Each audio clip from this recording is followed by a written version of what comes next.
So a very good afternoon to everyone, and welcome to today's webinar on asset planning. This is the first in a series of co-design events to support councils in developing their asset plans by the 30th of June 2022. Just to introduce myself, Colin Morrison. I am Director of Sector Investment at Local Government Victoria. Certainly know a few people online, but great to see everyone else with us as well.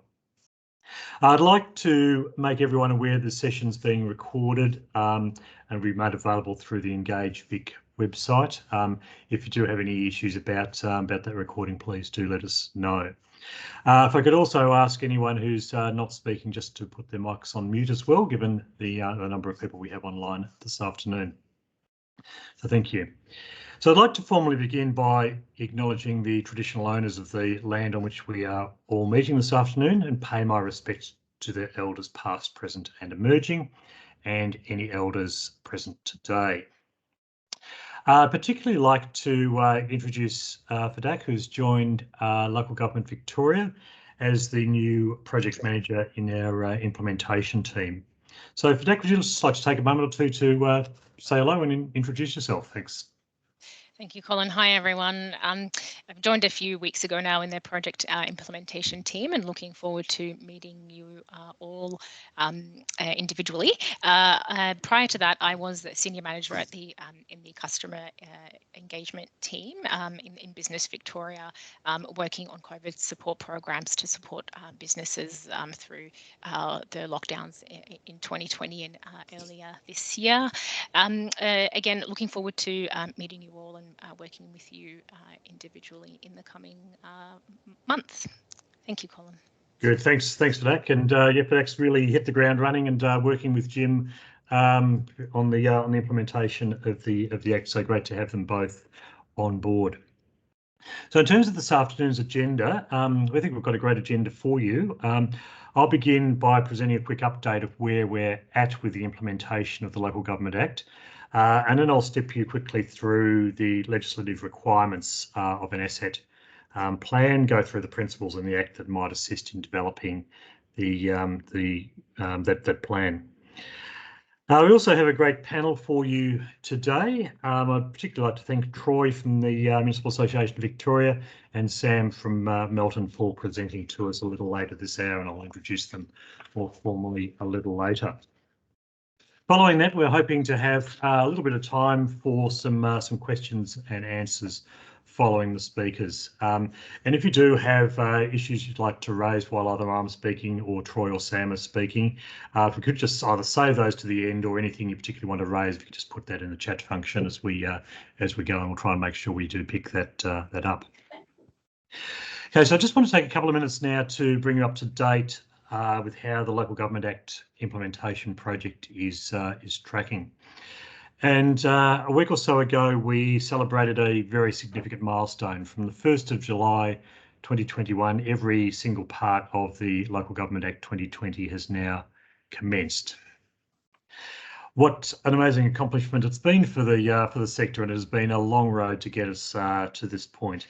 Everyone at Local Government Victoria is really well aware of the great work that's already been done across the sector already, and really appreciative of the work that's been done, but also the collaborative way in which that work has been done.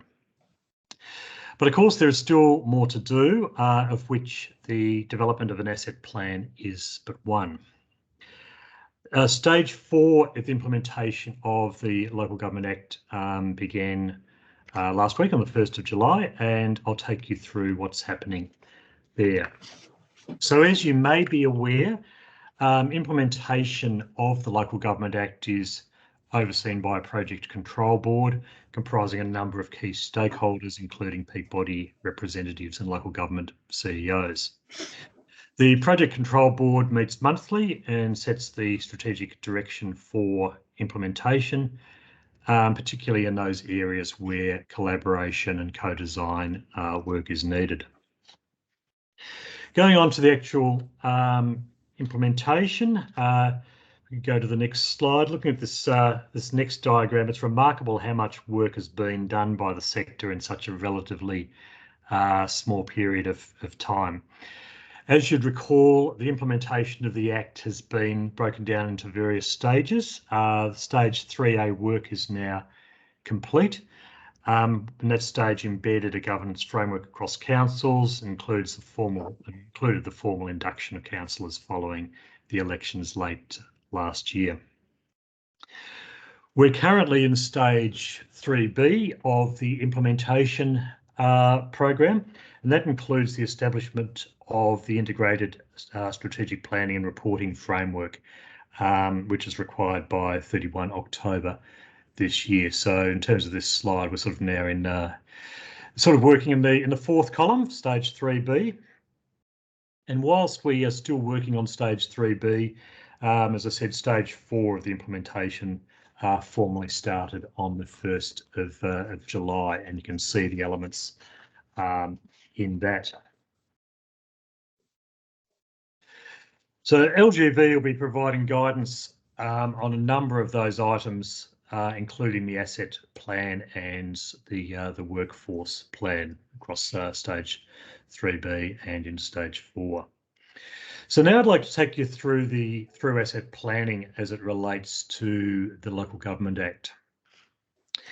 Councils across Victoria manage more than $115 billion in assets, which we know takes up a significant time and resources in terms of managing and monitoring. The community's needs and expectations are as diverse as the range of assets they have at their disposal. And the challenge for asset managers is, how do you demonstrate to your communities that their assets are being managed in the best possible way for the best possible use to achieve the best possible outcomes for communities? The Local Government Act recognises that responsible asset management is at the heart of integrated planning and service delivery. However, the Act does not try to tell you how to adopt good asset management practice, but it does acknowledge the need for it to be integrated with other important strategic documents and directions, which we've tried to outline in this fairly complex slide here. The asset plan is one of the key plans relating. As you can see in this diagram, the asset plan is one of the 3 long-term strategic planning documents, sitting alongside the community vision and the financial plan. The asset plan is one of the key plans relating to resource and asset management. It should be noted that some of the elements under cyclical and ongoing processes, such as business planning and service plans, are not strictly legislated, but they do reflect best practice and respond to the principles within the Act itself, which I'll get to in a moment. Section 92 of the new Act outlines the requirements of an asset plan. An asset plan needs to be of at least 10 years in duration. It provides a financial and strategic view of all assets under council control. It should guide decisions including maintenance, renewal, acquisition and disposal. The first asset plan is due by 30 June next year. Engagement on the asset plan should be guided by each council's engagement policy. Deliberative engagement is a required contributor to the asset plan, but it's not mandatory for the first asset plan. Coming to the principles now, development of a compliant asset plan is a significant undertaking. We do understand that. We appreciate the individual situation of councils, particularly those smaller councils with limited resources. Whilst the Act itself provides guidance, not in relation to content parameters, but on how the content can be developed. As you all know, and you'll have heard us say before, if you've attended these before, this is a principles-based Act. The Act contains a set of overarching governance principles, which are under Section 9, as well as a number of supporting principles. And this slide that Jim has up here shows us some of the key overarching governance principles, including the requirement to make the best decisions for the community and future generations, considerations of social, community and environmental sustainability, financial sustainability, collaboration between councils and national and state plans which need to be considered. There are also 5 groups of supporting principles, which are community engagement, strategic planning, financial management, public transparency and service performance. These principles stipulate an approach to best practice ranging from integration in strategic planning, responsible financial decision making and ensuring accessibility for those in the community who wish to use council services and facilities. You can hopefully see from this next diagram that all of these supporting principles are important to the development of the asset plan. In fact, transparency principles are the only group that are not mandatory for asset plans. So with that introduction, and I do believe we will be making these slides available to you if you're getting nods there from Fadak, which is great. So I'll certainly make these slides available to today's participants if you need that more information. So with that introduction, it's now my great pleasure to introduce our asset planning panel for today's session. Firstly, Troy Edwards, who's the Director of Policy and Advocacy at the Municipal Association of Victoria. And then Sam Ramasco, I hope I got that name right, Sam, Manager Engineering Services at Melton City Council. So huge thanks to Troy and Sam for making themselves available this afternoon. And I'll now pass over to, I believe, Troy, you're going first. So pass over to you. Thank you very much. Terrific. Thanks, Colin, and good afternoon, everyone. Look, before I crash on, let me just acknowledge traditional owners right across Victoria. We're happy wherever you happen to be, particularly in NAIDOC week. For me, that's the peoples of the Bunurong and Wiradjuri, and I know I'll extend the acknowledgement of them and anywhere else in Victoria where you happen to be coming from, given we've got quite a few people here. So look, it's a terrific opportunity today, I think, to kick off some of the co-design work. Very pleased to be at the table with LGV on such an important area of focus for the sector. And I want to just, I guess in 10 minutes or so, just give you a bit of a sense of how the MAV sees some of the challenges around asset management. I want to talk big picture. I'm probably going to talk a little bit about some of the financial contextual issues that we're facing as well as we go, before kind of closing out, I guess, with just a bit of a sense of the types of advocacy activities that the MAV thinks it can lend its weight to when it comes to assets. Before we go too much further, though, I will put my cards on the table and say I spent almost 10 years at Yarra Ranges as Director of Corporate Services, so I am bringing a finance lens to this conversation.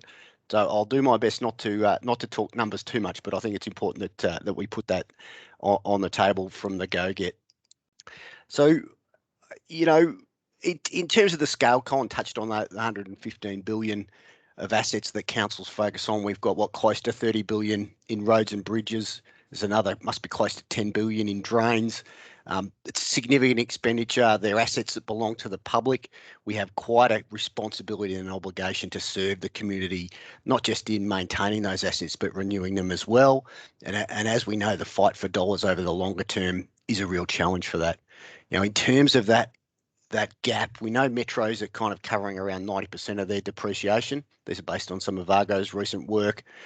In regionals, we're looking at about 70% of that gap being covered and about 80% in rural. So there is a shortfall, and finding funds to close that shortfall are going to be really hard for us. I think, you know, we kind of as a sector need to continue to, I guess, in some ways gently remind various parts of the state, although not necessarily LGV, just around some of those responsibilities too. I mean, 87, 88% of the complete road networks in Victoria are managed by local government.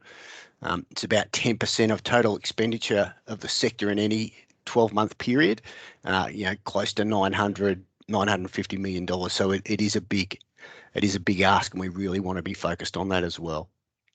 I think we also would acknowledge that, you know, when it comes to policy making and public expenditure, this isn't the sexiest of topics. It doesn't have a particularly high profile, but it does have a fundamental role in our service delivery. And that, that then has not just social drivers, but more importantly, economic drivers as well. And any of you that have spent any time, for example, in transport and that first mile, last mile conversation about freight really understand that as well. I think, one of the key factors then within that policy context is how we ensure we've got an efficient and an effective allocation of those scarce resources to maintain those assets. And we know that agencies like VAGO like to remind us when we don't get it right. So I think, making sure we've got effective asset planning is critical, but also that we're investing those dollars as part of that as well. I think, we know as a sector there's challenges just around attracting good people, building the right systems and maintaining the data. And that is a real challenge, particularly in the smaller and more remote councils that we've got across Victoria as well. So it's something to really be thinking about there. I think, many of you are aware, and Sam, I know Melton's been out of the gate early. We've got a survey running at the moment where we're looking to build more of a picture around where we're tracking with asset management, and that's information that we'll be sharing with LGV as well to inform not just this work, but some of the broader work that the MAV want to do. I think we've had 15 or 16 replies already, according to Jeff and Jacob. Some of the key themes coming through, and these will be no surprise in many ways. You're really telling us you need enhanced training and capability of staff. We really want to make sure that the data quality is improving. And then the integration of systems and plans is the other theme that's coming through in the early stages. I guess that goes to the heart of the obligations under the new act that Colin's outlined around ensuring that we've got the right degree of integration right across those suite of corporate planning docs. Just a couple of other kind of opportunities that are emerging from the survey, which are kind of starting to feed into MAV's thinking. One's just the question of funding from the Commonwealth and the state. And the other one is just around advice and assistance that might flow from state agencies as well. And that could take a variety of forms. I think, things like model budget and the work that FinPro does probably gives us some indicator of how we might try and strike a balance between the governance requirements that the Act might set out at a principles level, and how do we ensure that the 79 councils and asset and infrastructure teams have got the right kind of operational skill sets as well to deliver on that. So there is a balance to be struck there as part of that exercise as well. So I think, some of the challenges then at a more macro level that we, I think, need to put on the table and talk about over the coming months will be around just the non-negotiable priority for smaller rural and regional councils. Really need, I guess, my language would be to put a floor under some of the capacity and capability challenges there to try and raise the standards, or come at it from a different way to try and reduce some of the risk. I don't think there's anyone arguing about that, and that's a critical piece of work. I think there's three other things to kind of bear in mind. One is the pressure of shrinking public revenue, and that's not just on councils in terms of rates and grants, but it's about broader government spending, and that is going to be a particular challenge. And we go back to the fact that there's 115 odd billion worth of assets we manage. So that's not going away anytime soon. I think local government at the same time, we probably have to acknowledge that we sit at the bottom of the food chain when it comes to some of the political risk around that governance, particularly as grants become perhaps smaller in nature and more specific in function. Some of the untied revenue we need to ensure we can manage assets becomes harder and harder to find. And I go back to the point before about, this is a particular area that perhaps our politicians don't necessarily love because it's hard to see and it doesn't necessarily garner them votes. And that adds to some of that political risk for local government. So I think we really need to be thinking about that clearly too. And, the other point I made before is just making sure we get the right balance between correct governance set up on assets and making sure that our operational requirements can be met as well. So I guess for the MAV then, just to close out our sense, we think there's 5 kind of areas where we can add potential value in some longer term work around asset management. We're clear that we don't want to duplicate some of the kind of capacity building and expertise that people like David Hallett and IPWA can bring to the table. We have to think clearly about what role can the MAV play. So for us, there's probably 5 key threads we're thinking about. The first one will be around governance, and we say that in the context of how do we ensure that our elected representatives at the local level have got the awareness and understanding and some of the longer term appreciation around asset management and some of the big financial commitments that are involved in that. The second one will be around advocacy, not just to the state, but also to the Commonwealth in many of their programs. Much of that advocacy also goes to questions of funding, and particularly capital programs. So as we know, state and Commonwealth in particular, politicians love to commit capital funds and love big shiny projects, and councils are the ones left with how do we actually pay for this over the longer term. So we really need to make sure that there's advocacy in that space. There's policy development work through things like the co-design. And as I said, there's probably two aspects in particular. There's the strategic, but also the operational. The fourth one will be insurance. So MAV is the insurer for the 79 councils that has significant kind of policy ramifications around risk and liability. And then finally, the final or the fifth area that we'll probably look at around our work will be around procurement, where we have the opportunity to think about things like procurement panels around IT platforms, finance platforms, access to expertise in the asset management area. So the survey work that's underway now will go a long way to shaping up some of our thinking about how we strike the right balance in terms of our work across those 5 areas. And obviously ongoing dialogue with Colin and the team at LGV will form part of that as well. But look, certainly look forward to a bit of a panel conversation, and I'll hand back to you. Thanks, Colin. Great, thanks very much for that, Troy. Really do appreciate that contribution. There are a number of issues and questions coming in there on the chat, and we'll try and address some of those as we go through. But I do want to allow enough time for Sam, so I'm going to allow her to talk first, and then we'll come back with the time available to move through some of those other issues. But I think the team's going to try and respond to some of those in the chat as we move through. So thank you very much for that perspective, Troy. And with that, I'd like to welcome Sam from Melton City Council, talking about asset plans and deliberative engagement. So thank you very much, Sam. Oh, thank you, Colin. And I'd like to just thank Local Government Victoria for this opportunity to come and speak to the wider sector about our journey. So I hope I don't, I'll try to stick to my 10 minutes and certainly leave plenty of time for questions. So we'll jump straight into it. My name is Sam Ramasco. I'm Engineering Services Manager here at the City of Melton. For those that may not be aware where we are in the northwest of Melbourne. We're one of the metro councils and one of the growth councils within the state. Our asset portfolio is sitting at $2.7 billion at this point in time, and each year we are, we're certainly working through a constructed asset portfolio annually of about 120 million. So that includes our capital works, construction of capital works assets, but also our gifted infrastructure as a result of the land development that is occurring.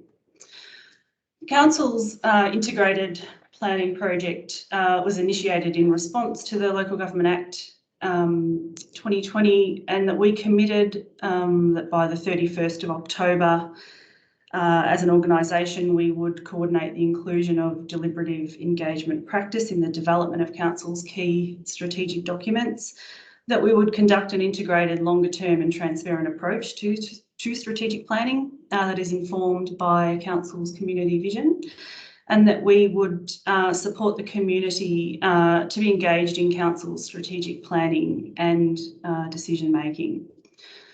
The 4 key plans, as you see, there being community vision, the council wellbeing plan, which is what we refer to as the council plan, council's financial plan and council's asset plan. There was a decision made early on in the process, and I think that the reason we have probably been one of the first local governments to consider the asset management plans through this deliberative engagement process is purely a result of timing in this instance. We had our asset management plans that required updating, as well as our strategy, and as a result, we were able to lean upon the expertise of our community planning team in that instance to assist us take these asset management plans through the deliberative engagement process and really look to streamline and communicate out with our community panel all 4 plans as one suite of documents. So that was a bit. So I appreciate that there are a range of councils that may not have asset management plans in place or not at that point. So the purpose of today's presentation is for us just to take you through an overview of our journey and where we're at. The community engagement component of the Act requires that councils include deliberative engagement processes, which must be capable of being applied to the development of the 4 plans that we've mentioned, and that the deliberative engagement allows for engagement at the top 3 levels of the IAP2 spectrum, of which Melton's process is the level of involve. So I'm sure we've all seen that diagram in some form or another. From a deliberative engagement perspective, we developed a community panel of which we had 40 members from across the municipality, and that was a fairly significant process to develop that panel themselves. We had they were determined following an extensive process to ensure that we had a broad range of community and that we had representation from a range of backgrounds, genders, etc. The deliberative engagement approach that we took included, certainly in-depth dialogue in relation to workshops, briefings, Q&A sessions, and we'll get into that a little bit further. We wanted to ensure that we kept everyone informed, so the expectation that participants on the panel would be given sufficient information to give considered and informed feedback. So we really wanted the process to be genuine and ensure that we were listening to our community in this instance. Time, we wanted to make sure that the community was given sufficient time to consider options and digest information, and that was really challenging. And anyone that I'm sure everyone here has read asset management plans. Again, Troy mentioned they're not the sexiest of documents or topics in this instance. So it was really important for us to be able to communicate that out in a language that resonated with the community and had them understand what was really important about those plans and what they saw as a result on the ground. Again, the representation that the panel engaged must be representative of the community, and that we will ensure diversity in that space. Closing the loop was also, really important to us, that the deliberative engagement process requires a specific process at which time we close the loop with the community, just in relation to the outcomes and the engagement process. So what we are currently in the process of doing is developing a report and we will be hosting a thank you event for those, which again I'll touch on in a moment. So this is where these are the slides that are probably of most interest to those on the call today. We made the decision to run the finance and asset management workshops together, given the key linkages and the link, the obvious financial links from the asset management plans back through to our long-term financial plans. So that was really helpful in a lot of ways, because the conversations that were had by the community were, whether they were finance related or in this case asset related, they were very similar in their approach and very similar in the conversations and the responses that we gave as well. So what we commenced with, once the community panel were engaged, we provided them with a range of information packs. So some pretty serious pre-reading. We gave them our draft asset management strategy and our draft plans. And they're themselves, they're quite substantial documents, and what we have technical documents sitting in the background, but we've also gone through a process of just ensuring that what we put out to the community is also, again, just something that's a little bit more digestible and not a 100-page Word document that's quite dry. We developed a range of flyers. So these were sort of 2 to 3 page flyers on the key points and the key outcomes within each of the plans and the strategy, what we're trying to achieve. And the team also developed some pre-recorded videos, which again is not something that we do. It's not something we're really comfortable with, but it was well received. And yeah, certainly just being able to communicate to the community a bit of an asset management 101, right down to where, what are our assets? What do we look after? What is the quantum, the condition, and the financial implications of what council managed? Some people didn't have any knowledge of that to date. We then had a Q&A session, or a range of Q&A sessions actually, that were facilitated by external facilitators. In this instance, overall 4 plans of ours. However, with the finance and asset management plans, we had a couple of sessions specific to those. What that did was, following the pre-reading, gave our community panel an opportunity for questions, and it included a range of various finance staff and engineering staff, including myself and the finance manager. And that was really important. Yes, we got a lot of questions not relating to asset management at all, or finance at all, or when are we signalising an intersection, for example, or is that there's a pothole on that road. So we were able to just fend off some of those queries, but I guess overall it was really beneficial, and they were certainly very appreciative of having direct engagement with us, which is not something that they're used to. We then had a number of workshops. So we had some formal workshops where we had an introduction to finance and asset management. So again, just following on from the information packs we gave them. I'll be referring just from an assets lens right now. It was just the introduction to asset management. What are council's assets? What are we responsible for? What do local government do in that space?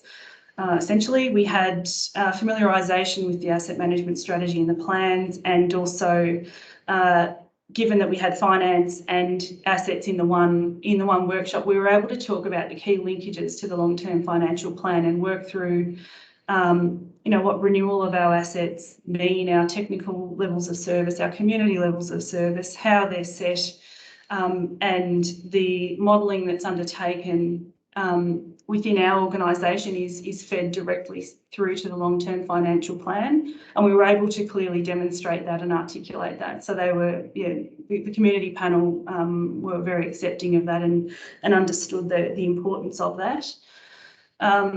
We then had a second workshop, which was again externally facilitated, and it was the development of key principles. So through that second workshop, we were able to have the community, as officers of the organisation, we were there to answer questions, but we weren't participating in these sessions. It was a brainstorming. There were various brainstorming sessions to work through key themes and elements that assisted with the development of the key principles that have been developed through this process. Again, it was due to COVID, it was all online, very interesting, and that's, I guess, one of the reasons why it was externally facilitated, given the IT requirements. And if you've got someone savvy in the organisation that can do all of that, that's great. But we chose to have that externally facilitated. So the principles that have been developed through this process are those on the screen now. So we have community-focused equity and inclusion, quality, leadership, community voices, health and wellbeing, innovation, sustainability and integration. These guiding principles are applied over both the finance plan and the asset plan. and that was a decision made by the organisation. And ultimately what we are looking to do and what we're doing right now is ensuring or developing a report back to the community panel that not only acknowledges the work that they've done, but the linkages between the work that was undertaken in those brainstorming sessions and the development of these guiding principles. So how have we included these within our asset management strategy and our 4 plans? The document, the draft asset management strategy includes a range of information around how we have reached this point, the deliberative engagement process that has been undertaken, and identifies the guiding principles, as you can see on that image there. We then have our 4 asset management plans that sit underneath that strategy that also have some commentary around the process and, again, yeah, the linkage back to the deliberative engagement process as a result of the Local Government Act changes. The current status associated with this project is that as an organisation, we are developing a report. It's currently being prepared for submission back to the community panel members for their information. We are organising a thank you event for those community panel members that will occur in August, and there are a number of documents. The 4 documents, as you see before you there, the community vision has recently been adopted by council. Community wellbeing plan is out for public, well, will be out for public exhibition in August. The finance plan and the asset plans as a whole will be released for public exhibition on Tuesday, with adoption at an ordinary meeting of council in late November. Just so I'm almost done. Sorry, my light keeps turning off. It's not helpful. The one thing I just wanted to finish with, and I spoke about this earlier today, was the challenge associated with the decision to include our asset management plans or our asset plans in this process. We, I guess, as an organisation, have interpreted the Local Government Act 2020, the principles that have been applied. Yes, it is a principles-based act, and at this stage, I suppose for me, we're still, we hope we are certainly moving forward and have gone through a process that, will certainly achieve the requirements of the Act. However, we're still, at this stage, we've done the best that we can do, I suppose, is what I'm saying. And we really look forward to, working with Local Government Victoria and also hearing what the MAV has to say about our process and what we can do moving forward into the future. We certainly have continuous improvement methodology through this, that as we update our asset management plans and work through the process, we'll be looking to tweak things slightly to ensure that we're certainly compliant and meeting the requirements of the Act. My contact details are on the screen. I also have Mike, more than happy to give you Mike's name, who is the coordinator of the Asset Management GIS team. He can also assist. More than happy to speak to anyone if they need assistance in any shape or form, whether it be our journey or just our asset management in general. Thank you. Thanks, Colin.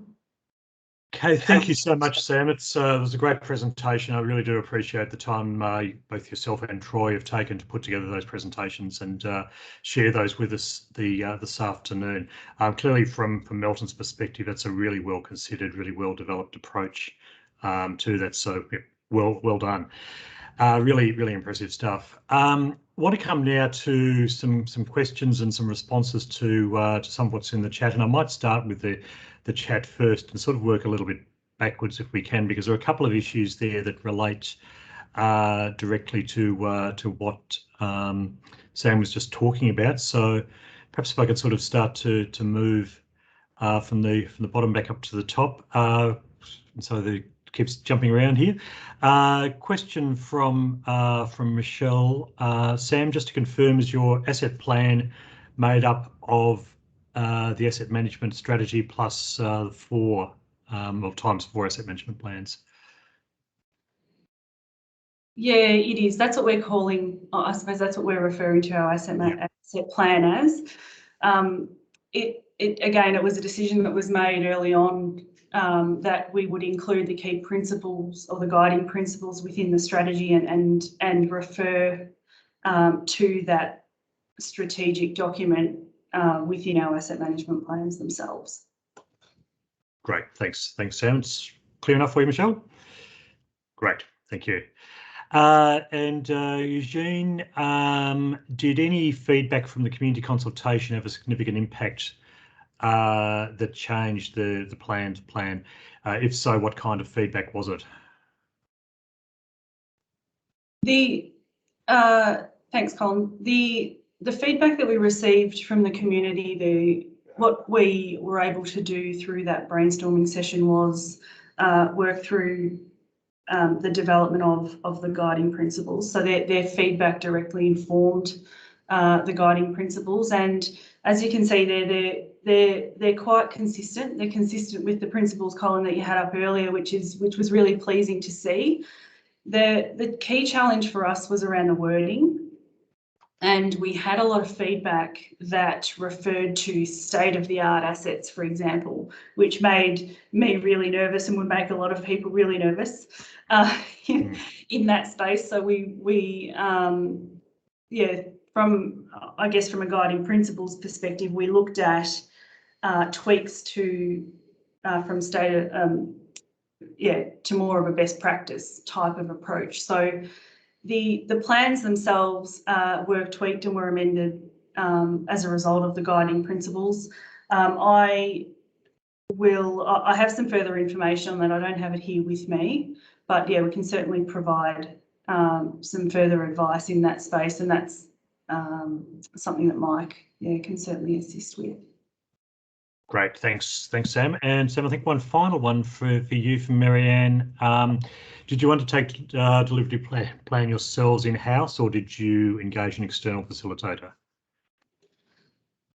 Thanks, Colin. We had an external facilitator who assisted.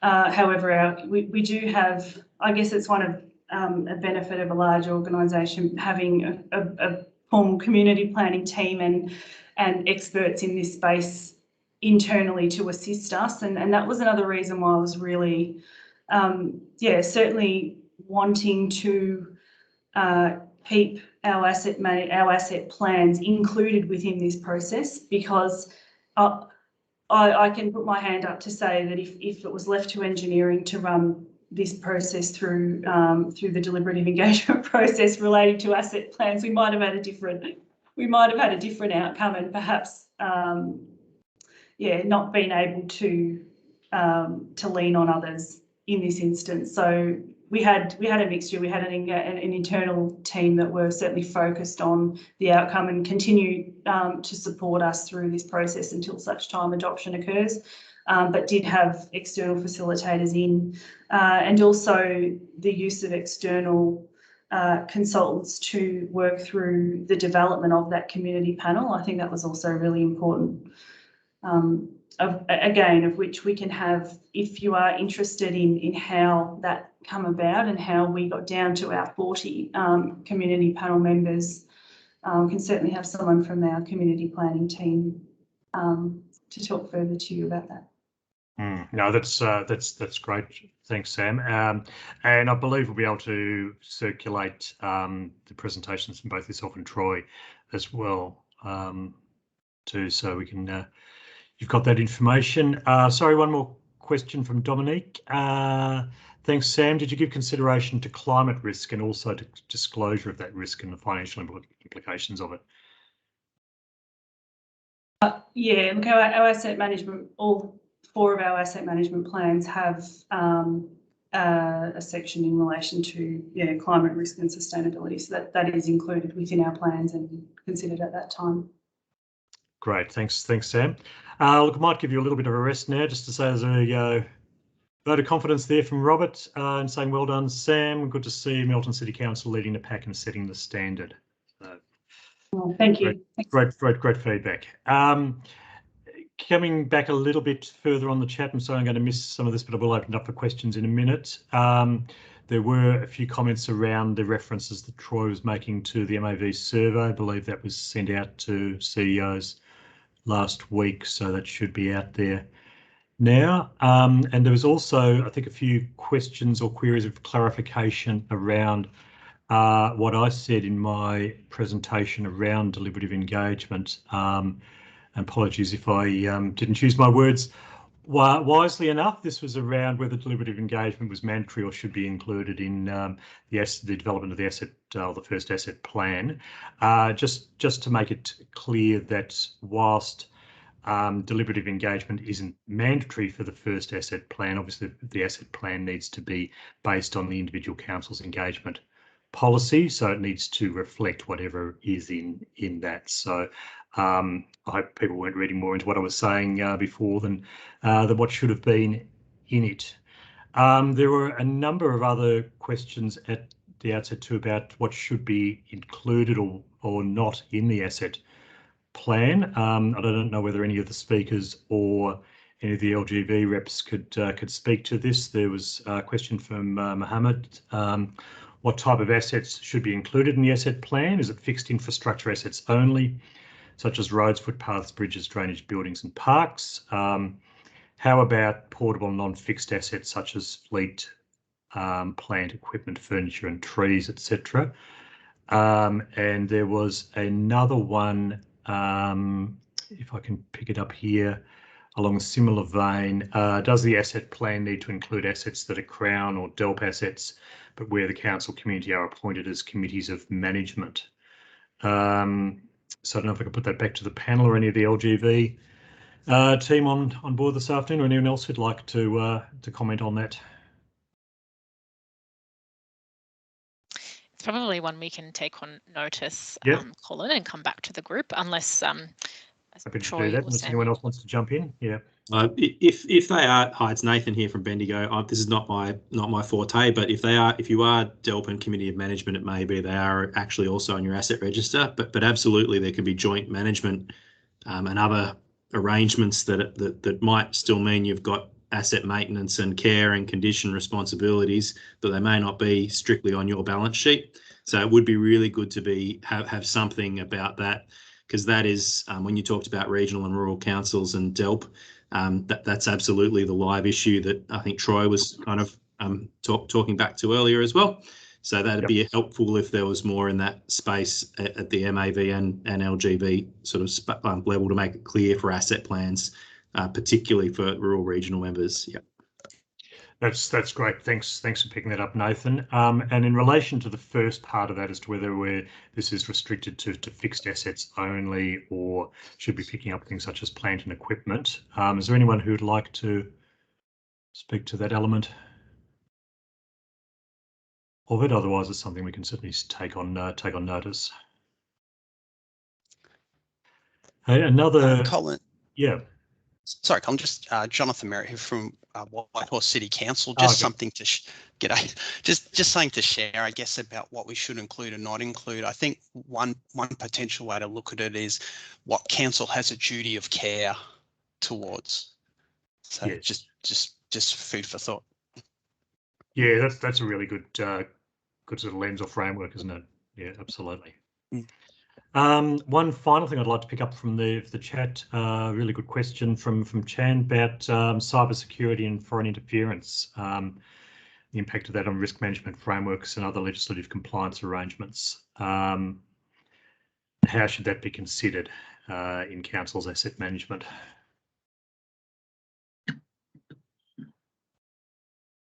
A bit of a near and present danger, so Colin, it's Paul here. Could I say, yes, it should be considered. How, I don't know. When, I'm not sure.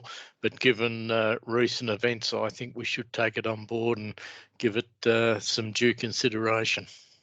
Yeah, I certainly expect so. Thanks, Paul. And I think it's something that Risk and Audit Committees will be having a look at very closely, even more closely than has been the case potentially. It's worth noting, Colin, the State Crisis and Resilience Committee of Cabinet has a range of focuses around cyber in particular and threats to different asset classes. Local government is included in that, but when you're coming up against kind of water authorities, power companies and the like, we are down the order, but it is factored into some of the considerations, and MAB itself is looped into DPC's kind of cyber security group as part of our role on SCRC as well. So when there are issues, we are active. Yeah, that's good to know. Thanks, Troy. So look, apologies if I've missed anything in the chat there. We've got about 5 minutes or so left, so I just want to open it up if anyone wants to sort of raise a virtual hand, including if you wanted to talk to anything in the chat that I might have missed as I've been just scanning through. Yeah, Colin, can I just pick up Jonathan's comment before? Yeah, there's a kind of important issue here, I think, around how we ensure around asset management that we're providing the right kind of, I would say, floor of advice and requirements to our smaller, perhaps more capacity and capability constrained councils, and how do we make sure we kind of get out of the way at the other end of the spectrum where we've got well organised, well integrated, dare I say, relatively affluent councils who really want to kind of push the envelope and get out in front. We want to try and make sure that they can innovate and evolve as well. So I think it's just trying to make sure we set a base standard, but then also make sure that there's space at the top end for innovation and evolution too. And I know that's often something that gets discussed in the ACT implementation group, but it's definitely worth noting. No, that's a really good point to make. Thanks, Troy. Absolutely. Hey, any other contributions before we wrap up?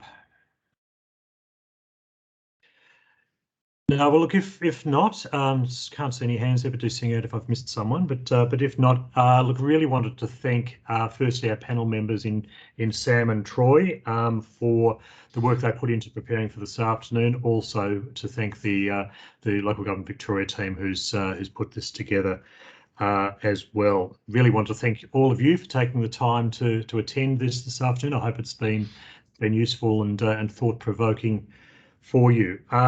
As we said earlier, a recording of this afternoon's proceedings will be placed on the Engage Victoria website, and please keep an eye out for the link through our Implementation Matters newsletter. This won't be the last event on asset planning. A working group is being put together that will develop support for the sector. Engage Vic will have more details on guidance as it's developed. So again, thank you for your participation this afternoon. We really look forward to seeing you at the next LGV Connects webinar, which will be on the 19th of August with a focus on workforce planning. So again, many thanks, and we'll see you all soon. Farewell. Thank you all. Yes. Thanks, everyone. Thank you. Thanks, Colin. Thank you.